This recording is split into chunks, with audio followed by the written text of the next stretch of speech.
intokozo enkulu ukukhuluma nawe ngokukhethekile kwi-channel igama kuPastor weNingi akakujiki. Ngiyathokoza kakhulu ukuthi ngikhulume nawe kuyona ingosi nakuyona i-channel nje la sisuke sibheka khona amaphupho ngokujulile ngokujile.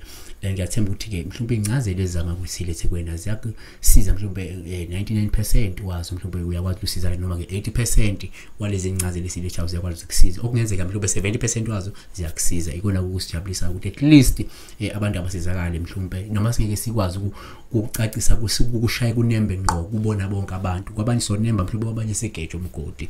Yabona kodwa ke asikuveze ukuthi soqala la ngencwadi yabase Thessalonica noma ke the second Thessalonians chapter 3 verse 3 la ithi khona, but the Lord is faithful, he will establish you and guard you against the evil one. Uma sifunda ngolika mageba ifunda kanje ithi ke sothi abase Thessalonica besibili ivesi lesithathu kwisahluko lesi sesithathu usho ukuthi chapter empeleni 3 isahluko 3 ithi ke kodwa ke inkosi ithembekile iza kukuqinisa ikuvikele komubi. Okusho njengamanje embukeli uma kungenzeka uthola ukuthi empilweni umuntu obhekene nezimpi ezibhekene nempilo yakho from kubantu osondele nabo, abantu obaziyo, abantu bajwayele, abantu ophila nabo empilweni, uNkulunkulu uthembakele uzokwazi ukuthi bese yaqinisa lezo zimo obhekene nazo njengamanje. Uzophinda kuvikele komubi. Okusho ukuthi noma biliphi icebo lezitha zakho, iliphi icebo labantu ojwayelene nabo abakuhlekisayo kodwa bebekhamba bekuhamba ngemuva, uNkulunkulu ngenxa yokuthemba kwakho uyokwazi bese ekuvikela kuleso simo lezo, ekuvikela ukuthi kungabi nalo lonke noma iliphi icebo eliyophumelela nje labantu ababi, labantu abakuzonda kodwa bekuhlekisa nganza kwethu. So yilo mleze engifuna ukundlulisa bese sibheka nje ngokusheshsha ngokuphuthuma amaphupho. Kodwa before ngizondlula emaphusheni ngikuveza ingane kwethu, ngiyafisa kakhulu ukuhlala nawe, ngiyafisa ukuthi ngiphendule amaphupho ngesikhathi.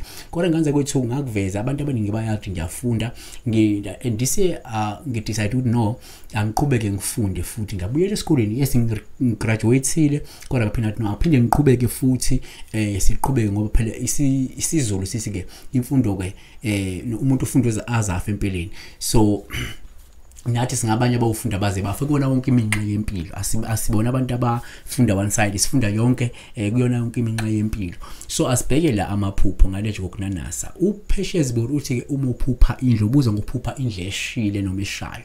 So asikuveza ukuthi iphupho lokubona indlu isha lingasho izinto ezihlukahlukene ngokuhlukana kwabantu, lingaba lodwa kodwa uthola kulo lisho lokhu komunye lisho ukuthi. Ingakho ngayo wonke amandla sizama ukuthi sikubheke ngokujulile ukuze sinikeze omunye ukuthi nalo alibheke ngeyakhe indlela ukuthi yazi kimvele kwenzeke ukuthi nalo uyabona. So sizoyibheka kanje ukuthi uma uphupha ubona indlu isha kungaba uphawu losuku olukhombisa wena ukuthi ubhekene mhlawumbe nezinselelo empilweni noma ke ukhungethwa yizinkinga ezithile empilweni okuzodingeka uyizixazulule, ikakhulukazi manje ukuthi kule phupho kade uyibona mhlawumbe uzama ukucima lo mlilo noma ukubhula ke lo mlilo mayisha lendlu.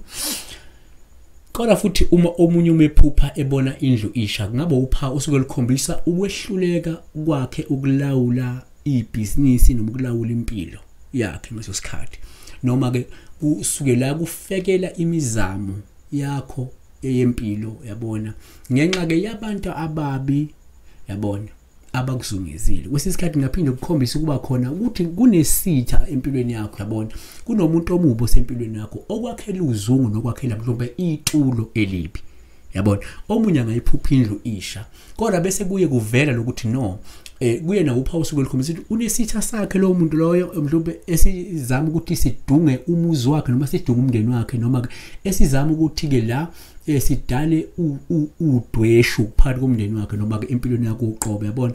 Nokungasho kwesinye isikhathi kungaba mhlawumbe ukuhlaselwa ubuthakathi obuthile ngenxa yomuntu okufisela izinto ezimbi empilweni ongafuni ukuthi ngenze ukukhule noma ongafuni ukuthi uphumelele noma ongafuni mhlawumbe inhlelo nazo ziphumelele yabona. Kodwa omunye futhi angaphupha la ebona indlu isha bese kuba uphawu kuye olukhomba ukuthi lowo muntu lo ubhekene noma ngasabhekane ke nolaka lwabantu abathile abaziyo noma ngabasi, noma ngahle lowo muntu loyo ehlelwe ulaka likaNkulunkulu, ehlelwe ulaka likaMdali yabona. So uthola ukuthi ke uma kuhlala lolaka lolu komunye kungasho ulaka lwamathongo, uthola ukuthi mhlawumbe umuntu obhekene nolwaka lwethongo lakho noma nolwaka lwamathongo ngezimo ezithile, noma ngasho ukuthi umndeni wakho ungehlelwa ulaka nentukuthelo iyayithongo noma kuyamathongo, yabona. Kodwa ke asikhulume la ngokuthi lokhu uza aphiwe silindi ukuthi hayi pastor kuchazana ukuphupha udla amaqanda aphekiwe. Nakhona kungaba nezincazelo ehlukahlukene. Kodwa kasiveze ukuthi omunye kuyenzeka phupha amaqanda aphekiwe noma amaqanda abilisiwe lawo.